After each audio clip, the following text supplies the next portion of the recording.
Okay, I'd now like to ask Dr. Vasudevan from Varanasi Smart City Ltd, from Varanasi in India, to join me.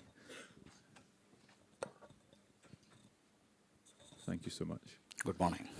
So, Dr. Vasudevan, it's a pleasure to have you.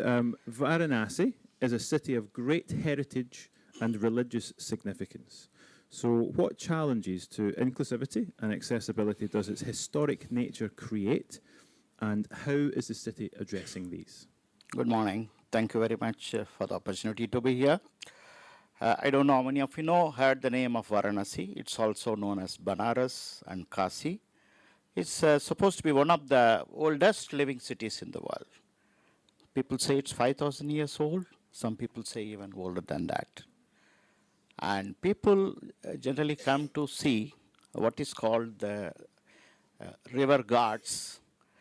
Basically, the riverfront, there is a very famous river called Ganga or Ganges, which flows, and the entire civilization of the city has developed on the river banks. And people in millions come to visit those. And that is where the problem is, because these ghats or riverfronts have been built something like 2,500 years back by the kings and emperors. We don't know the history also who built. And they do exist today with a huge, heavy stone embankments.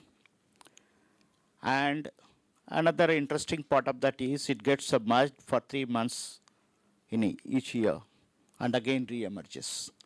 And people do come to visit. And another important place is what's called a very famous temple again, which has an history of more than 2,500 years back. It's called Sri Kasi Vishwanath Temple. It's supposed to be the place where Lord Shiva is supposed to be living as believed by the Hindus.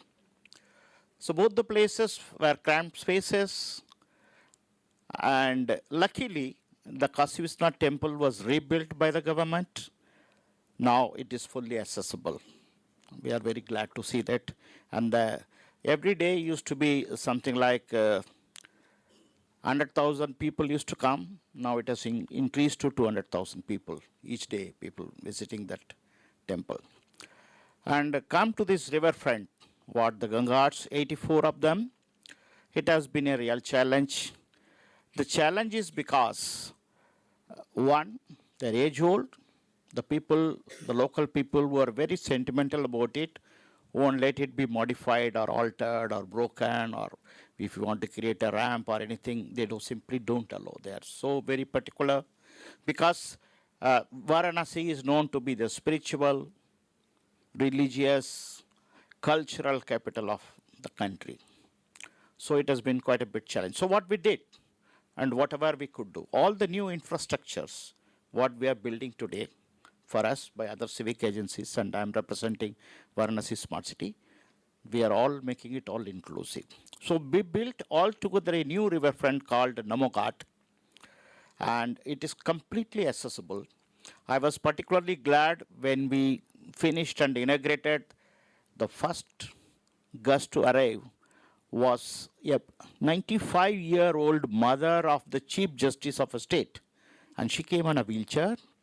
And we could take her from the car park right up to the riverfront. She could board a ship or a small cruise for going to the temple. We were very glad and clapped because we made a first inclusive effort in that ghat.